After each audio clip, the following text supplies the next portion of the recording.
Hello everyone. Lab exercise 5. Let's quickly go over it. So these are the objectives.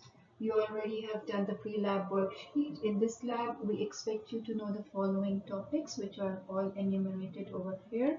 So you have to know the cardiac output. You have to be able to define these terms.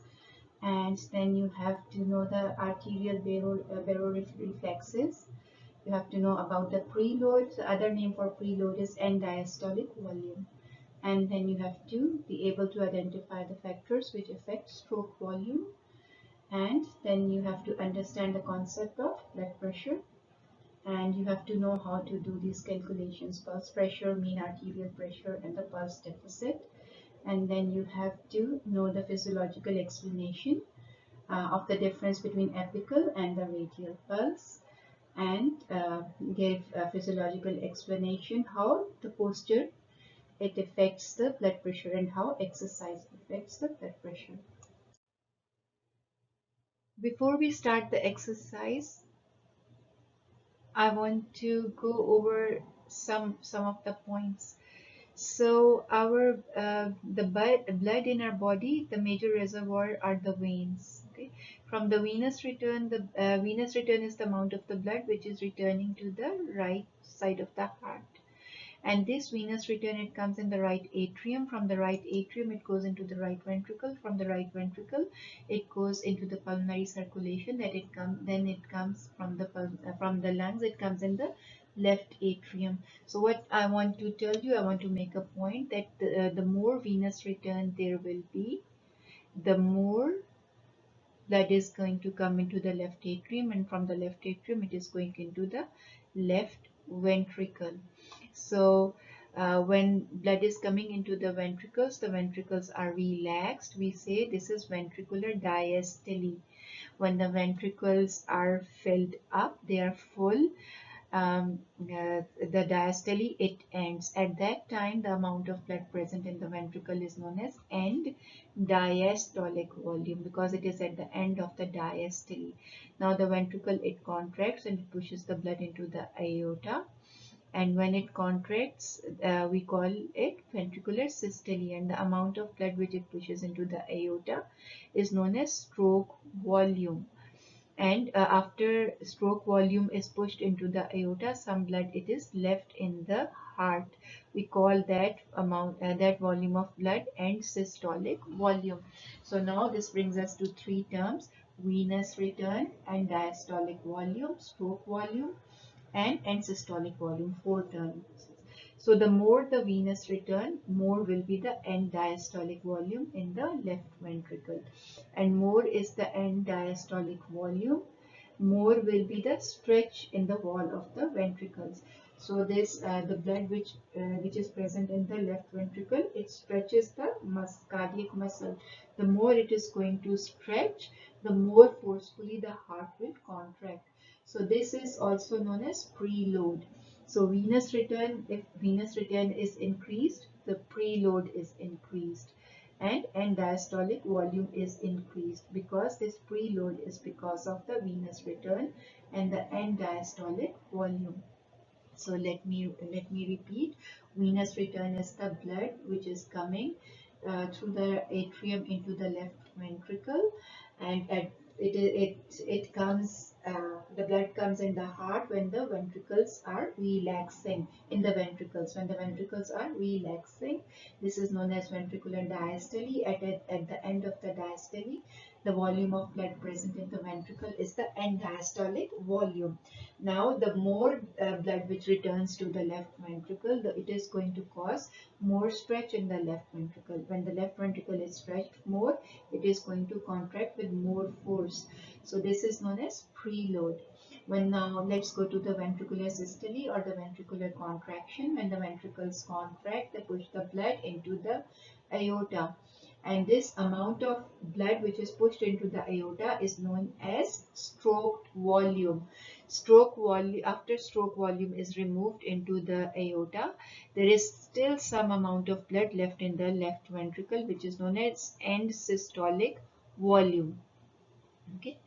And now we have learned these terms: venous return and diastolic volume and systolic volume. And we know preload, it is related to the end diastolic volume and venous return.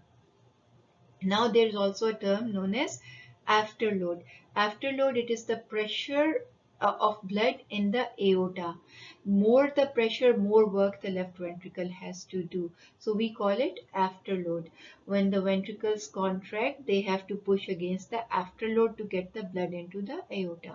Okay, now the ventricles have overcome the afterload and the blood is in the aorta. Aorta is an elastic artery. When the blood comes, it expands and then it goes back to its, starts to go back to its size, and the blood, it moves into the system. And we know as our arteries, they go to the organs and the tissues, they become smaller. In the tissues, they are known as capillaries, which are the smallest vessels where the exchange happens. Before capillaries, we have a type of vessels which are known as arterioles. Arterioles are the vessels which give resistance to the blood flow. Okay, so arterioles are responsible for the resistance, and we call that total peripheral resistance.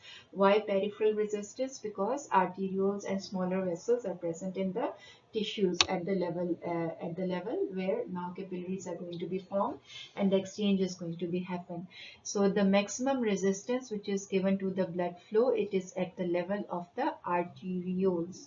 So they are responsible for the total peripheral resistance. I think I have gone over the terms which I wanted. Okay, I want to make one more point. Just for example, just imagine this heart is beating at 75 beats per minute. For some reason, the heart rate decreases. Now, what will be the effect of a decreased heart rate on the end diastolic volume? When heart rate decreases, the ventricle has more time to fill in. The more venous return has more time to return to the heart, and diastolic volume will be more. So now when heart rate decreases, the end diastolic volume will be, venous return will be more and diastolic volume will be more. And when end diastolic volume is larger, stroke volume will increase. When heart contracts, more blood will be pushed into the aorta. So when heart rate decreases, stroke volume will increase. Why will it increase? Because ventricles have more time to fill in, and when they are more filled in, they contract with more force because the preload causes the ventricular muscle to stretch, and then more blood is pushed into the aorta. Okay, so now let's move on. Let's go over these terms. Cardiac output, it is the amount of blood each ventricle ejects in 1 minute, and its units are milliliters per minute. Cardiac output equation is stroke volume into heart rate, and it is milliliters per minute. Then stroke volume, it is the volume of blood pumped by left ventricle during each systolic contraction period. It is also ml per beat. There are three variables: preload, contractility, and afterload. These three, they affect the stroke volume. Stroke volume equation is end diastolic volume minus end systolic volume. There is section 18.7 in your Pearson e-text. If you read it and watch the videos, it will be helpful. Another term is preload. Preload is the degree to which the ventricular muscle is stretched before it contracts.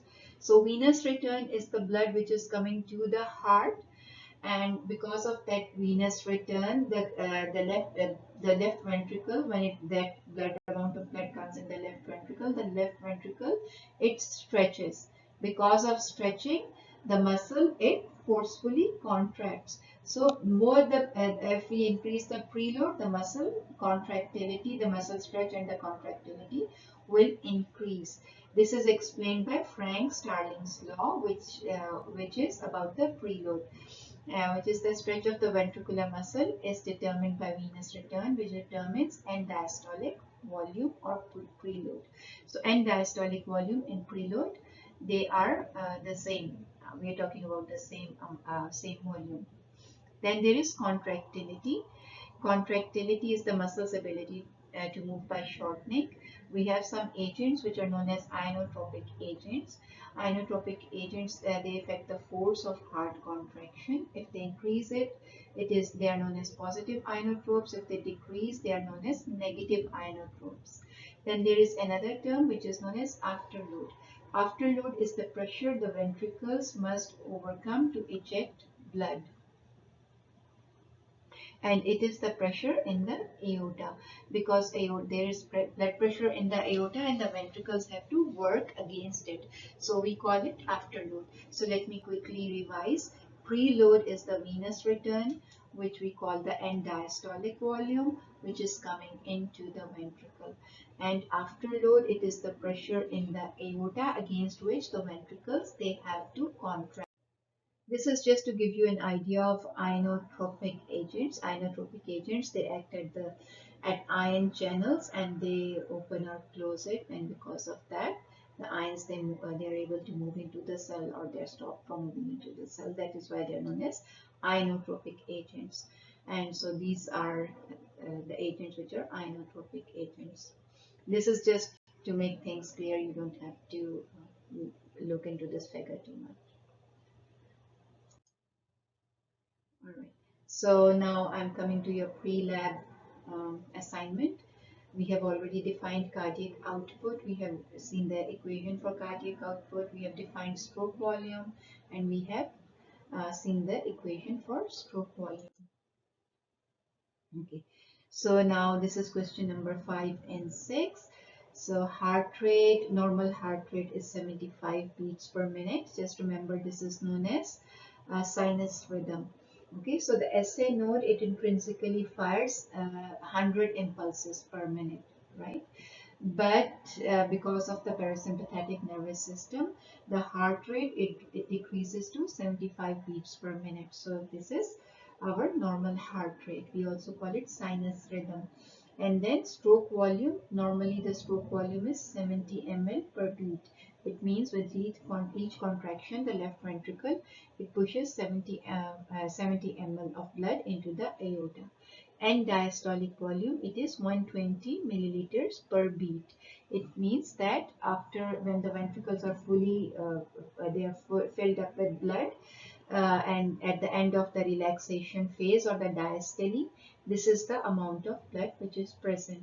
And then the ventricles contract, they push the stroke volume into the aorta, and we are left with end systolic volume, because contraction is known as systole. So the volume which is present at the end of systole is known as end systolic volume.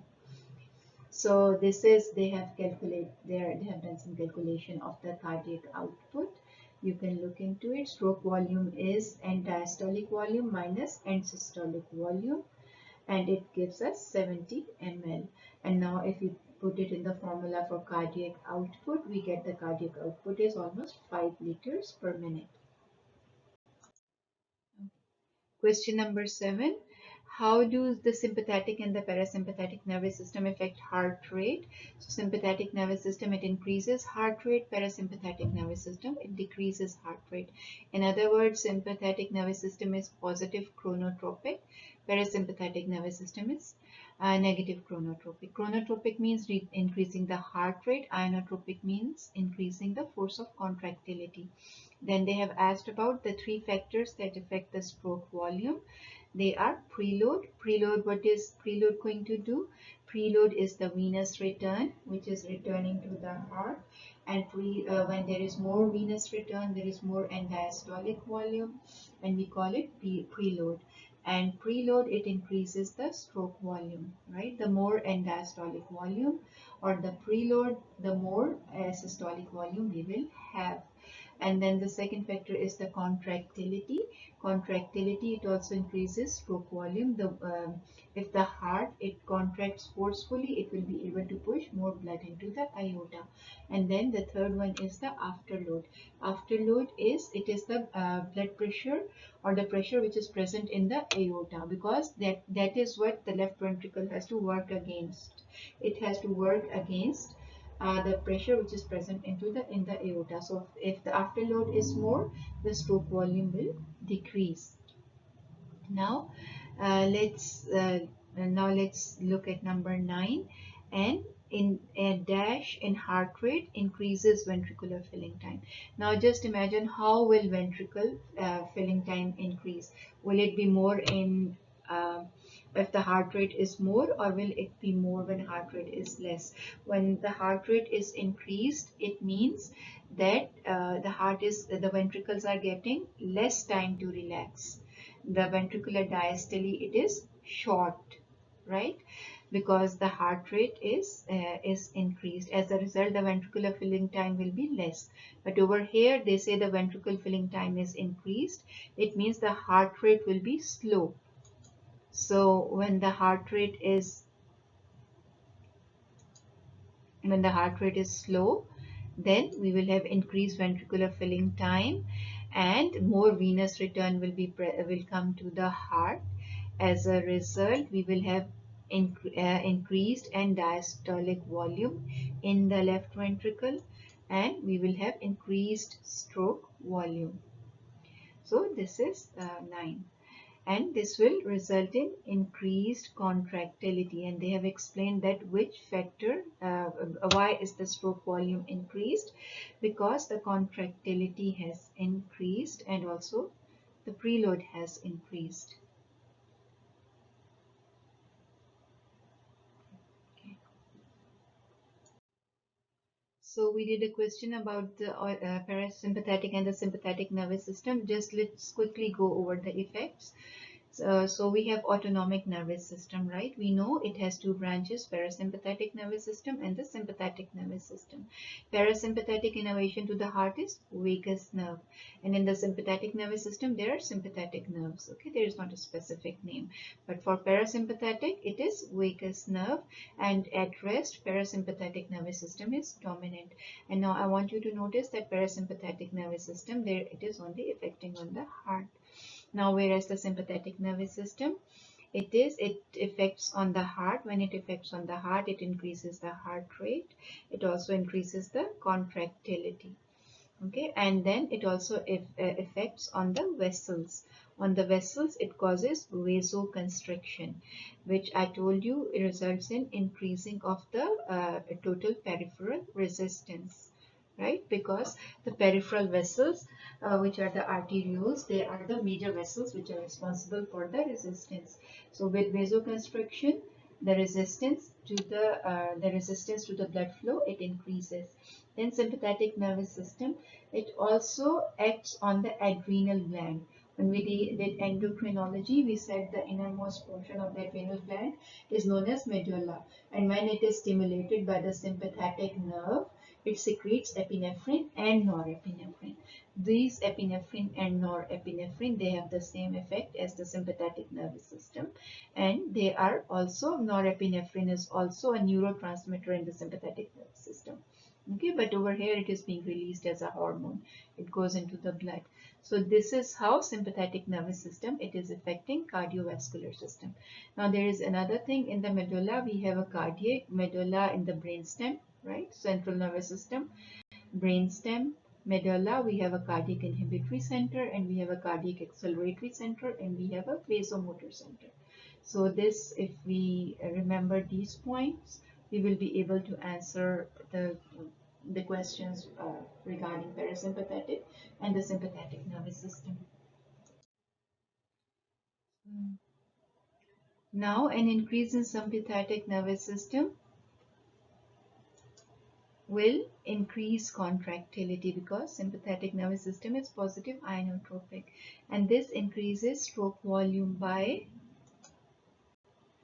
because this is the formula, and it decreases end systolic volume because the heart, it contracts forcefully. As a result, the stroke volume, there is a large portion of stroke volume, and the end systolic volume, it is decreased because more blood has been pushed into the aorta.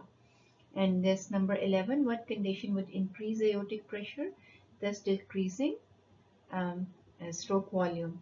So increased blood pressure Okay, in the aortic, if in the aorta there is increased blood pressure, sometimes the valve may be defected, like in aortic stenosis.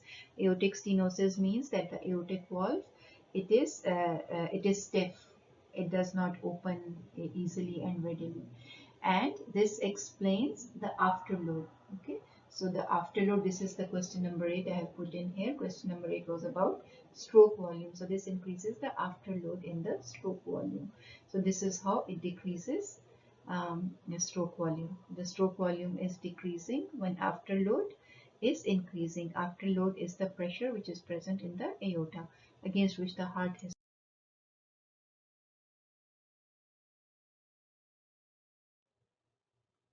Question number 3, mean arterial pressure. There is also another formula for mean arterial pressure which is in the manual. Be sure to know both. So mean arterial pressure, it is calculated by cardiac output into total peripheral resistance. And this is how they derived it. The F is for flow, delta P means the pressure difference, R means the resistance. So if pressure difference is the mean arterial pressure, and F is the cardiac output, and R is the total peripheral resistance. So this formula comes to be like this. All right, question number 4. What are the three main factors that influence the total peripheral resistance? So total peripheral resistance, it is because of the arteries or the arterioles, which are the peripheral vessels which are present at the level of the tissues. And these arterioles, they can contract and they can expand. They are under the influence of the autonomic nervous system, and also because of some other chemicals, they can contract and they can expand. Now let's see what are the factors which affect these. So first of all is the blood viscosity. This is a very nice diagram. I got it from your Pearson e-text. In this you can see this is a viscous milkshake, and compare it, just imagine if there was another glass of water, right? So it will be easier to drink water through any of these straws compared to this milkshake. So the more is the viscosity, more is the resistance. Resistance increases with viscosity. So if because of some condition someone has too many blood cells in their blood, for example in leukemias or blood cancer, people get too many blood cells in the plasma, right? Now the blood viscosity will increase, and there will be more resistance to the blood flow. There will be sluggish blood flow. And then the second factor is the vessel length. Now as the vessel becomes longer, the resistance, it increases. And the third is the vessel diameter. When the diameter is wider, it is easier for the blood to flow. Just imagine if you drink with this straw, will it be easier, or will it be easier if you drink with this straw? Obviously the one with the dilated lumen is giving less resistance. So if you remember this diagram, you can remember that total peripheral resistance is because of the vessels. Just imagine these are not straws, these are vessels, and it depends upon three factors: the viscosity, the length, and the diameter. And in these three factors, diameter is the one which can be changed within seconds because it is under the influence of chemicals and neurotransmitters. All right, so this brings us to number 5. So what happens when someone moves to a high altitude? In high altitude, you know, there is low oxygen. When there is low oxygen, what our body does is it produces more red blood cells. Now, obviously, it is going to take some time. This is not like something which is happening immediately. So when a person is living in low oxygen for some days, for some time, the body's reaction is to make more red blood cells. Now, like I said before, when there is more red blood cells, there will be more. There will be more hematocrit. Hematocrit, what is this? It is the portion of the red blood cells in the blood. And when there are more cells in the blood viscosity will increase. Blood will be more viscous. And now the total peripheral resistance will increase and the blood pressure will increase. because the blood pressure is cardiac output into total peripheral resistance, right? So this is what happens when someone moves to a high altitude. Because of increased RBC production, because of low oxygen, the blood becomes more viscous. And now because the viscosity is more, the resistance is more, and the blood pressure is more. Now let's see what happens in a fatty tissue. In a fatty tissue, there is an increase in the total vessel length. When there is an increase in the total vessel length, there is increased resistance, which results in increased blood pressure. And then in people who smoke, there is more sympathetic nervous system activity, which decreases vessel diameter, which increases the total peripheral resistance and the blood pressure.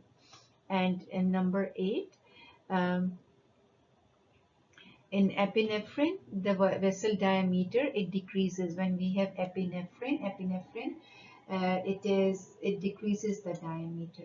When diameter is decreased, just remember that thin straw and you're trying to drink the milkshake from it, the total peripheral resistance, it increases, which increases the blood pressure. Now, what happens in atherosclerosis? In atherosclerosis, the elasticity of the vessel is increased. The elasticity of the vessel is decreased because their fatty atherosclerotic plaques, they are present in the wall of the vessel. And because of that, the vessel diameter, it decreases. And there is increased total peripheral resistance and increased blood pressure. And what happens when people meditate? There is the sympathetic nervous system activity decreases, the vessel diameter increases, and total peripheral resistance also decreases, and the blood pressure also decreases. Now, there is question number 9. Name 3 hormones that act as vasoconstrictors. These are epinephrine and norepinephrine from the adrenal medulla, angiotensin II, and then antidiuretic hormone. Antidiuretic hormone is also known as vasopressin because it has receptors in the vessels and which can cause vasoconstriction. So these are the 3 hormones which can cause vasoconstriction. Now name 2 hormones that result in an increase in blood volume, aldosterone and antidiuretic hormone. So these antidiuretic hormone is also causing vasoconstriction and it is also causing increase in the blood volume. And aldosterone, you know, it is released from the adrenal cortex, the first layer of the adrenal cortex, and it causes increased reabsorption of sodium in the kidneys, which leads to increased, the water follows it and we get increased blood volume. Now this is a table present in your Pearson e-text. It gives a summary of all the hormones which affect the blood pressure. Now this is also I got it from your Pearson e-text. This is kind of revision. First of all, let me make it clear that blood pressure, it is affected by the cardiac output, total peripheral resistance, and blood volume. The blood volume is not present in this chart. Let's start from the bottom. So the mean arterial pressure, it is cardiac output into total peripheral resistance. Okay, so cardiac output in turn, it depends upon stroke volume and heart rate. And total peripheral resistance, remember the milkshake and the straws, it depends upon the diameter of the blood vessel, increased blood viscosity, and the blood vessel length. And from these 3 factors, I told you that diameter of the blood vessel can be affected within seconds. Okay, these two, they take time. Blood vessel length is like mostly the same, you know, when we are growing up, the blood vessels are increasing in size, but basically when we are grown up, usually this is they don't change much. That blood viscosity can change if there is some underlying condition, you know, if there is a leukemia or something, someone moves to a very high part of the world where the oxygen is very less, so then they are making more RBCs. So, but this diameter of the blood vessel, it can be instantly changed. But if there is sympathetic stimulation, it can instantly decrease it.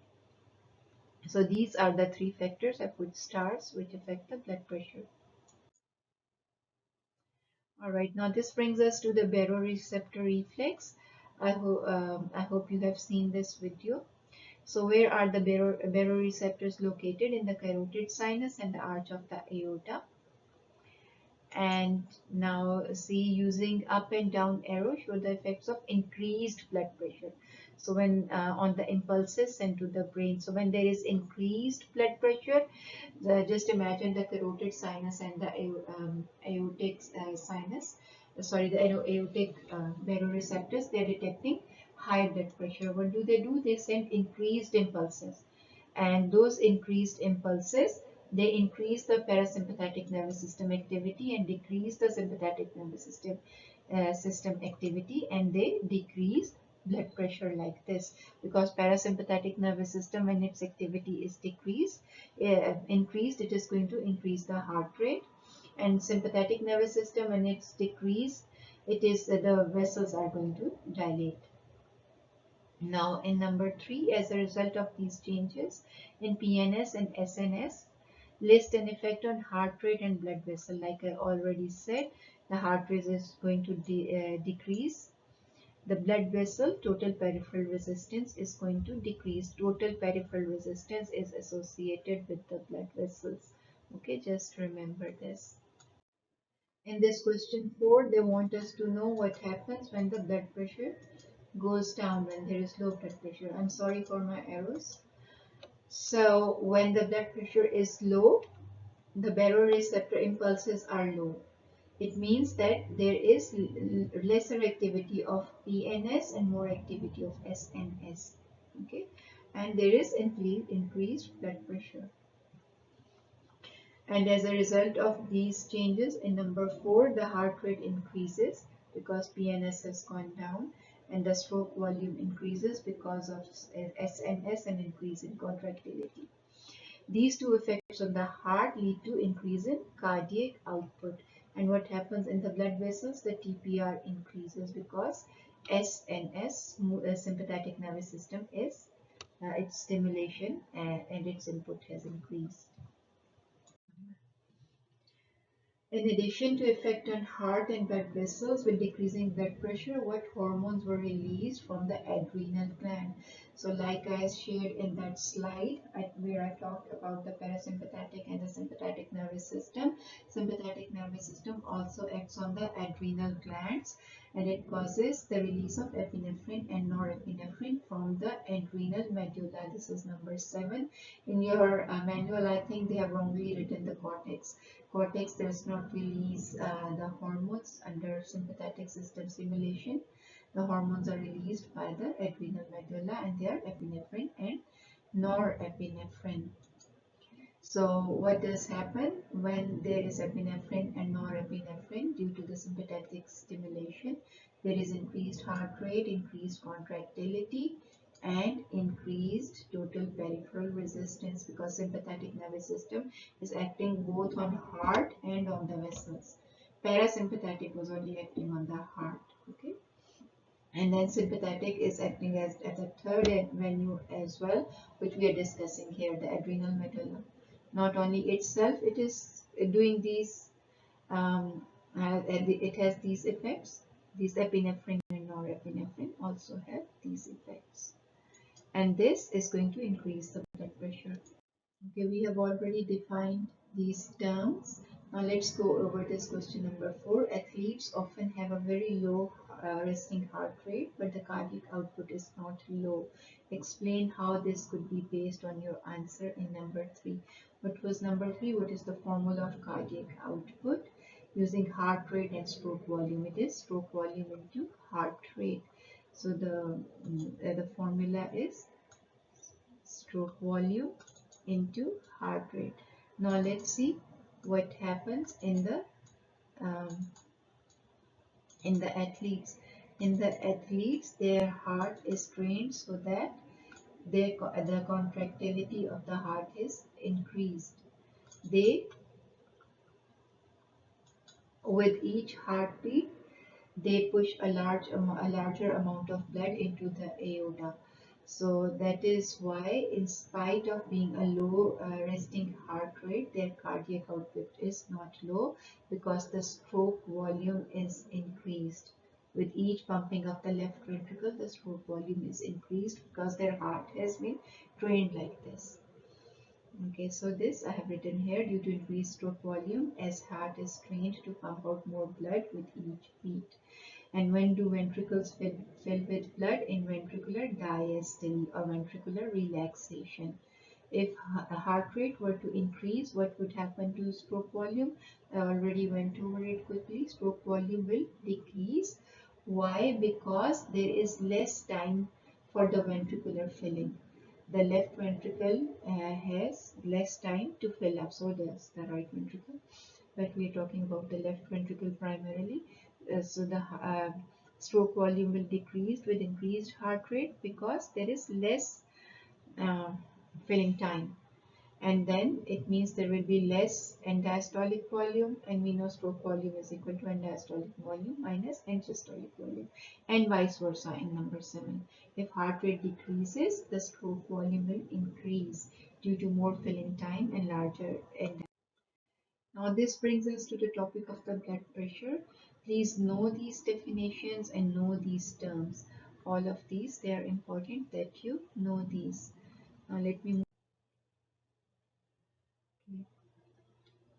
The apical pulse, it is the counting of the heartbeats using a stethoscope, and the radial pulse, it is measured by counting the pulses uh, in the radial artery. So why is there a difference? There is a difference because the radial pulse, it is more further away from the heart, and that difference is known as pulse deficit. Now, Bainbridge reflex. What is Bainbridge reflex? When there is increased venous return, it causes increased stretch of atria, which leads to increased heart rate. So what happens when the venous return it increases? The atria, it is stretched more. It is stretched more, and efferent impulses go through the vagus nerve to the brain stem, to the centers, and from there the efferent, they come through the sympathetic nervous system. In the sympathetic nerve, and for the parasympathetic nervous system, it comes via the vagus nerve, and due to the effect of the sympathetic nerve on the SA node, the heart rate it increases. So this is Bainbridge reflex. It is opposite of the baroreceptor reflex. Baroreflex, let me go to the next slide. We have baroreceptors. They're present in the arch of the aorta, and they're present in the internal carotid artery. And these baroreceptors, they can detect the blood pressure. When the pressure of the blood is increased, there is increased impulses to the brain from the baroreceptors. As a result, there is increased parasympathetic activity and decreased sympathetic activity. Now, if we know this, that when there is increased blood pressure, increased impulses, or the increased number of action potentials to the brain from the baroreceptor, they result in increased parasympathetic activity. Okay, and decreased sympathetic activity. If we know this much, we can figure out the rest. So it means it reduces the heart rate and it increases the arteriolar diameter, because the sympathetic effect is gone and the arteriole it dilates, and this leads to low blood pressure. What happens when the blood pressure is low? Baroreceptors are inhibited. Okay, and there are decreased impulses to the brain, decreased parasympathetic activity, and increased sympathetic activity. Now, what will happen when sympathetic activity is increased? These three things will happen. Sympathetic nervous system is going to act on the heart, on the vessels, and on the adrenal glands. Uh, so what will happen in the heart? There will be increased heart rate and increased contractility. In the vessels, there will be increased vasoconstriction. TPR will increase. In the adrenal gland, there will be release of epinephrine and norepinephrine, and which does all of these effects. And it is important that you remember that for the parasympathetic nervous system, both efferent and afferent, they are in the vagus nerve. okay, the vagus nerve. And from the carotid sinus, they're going in the ninth nerve or the glossopharyngeal nerve.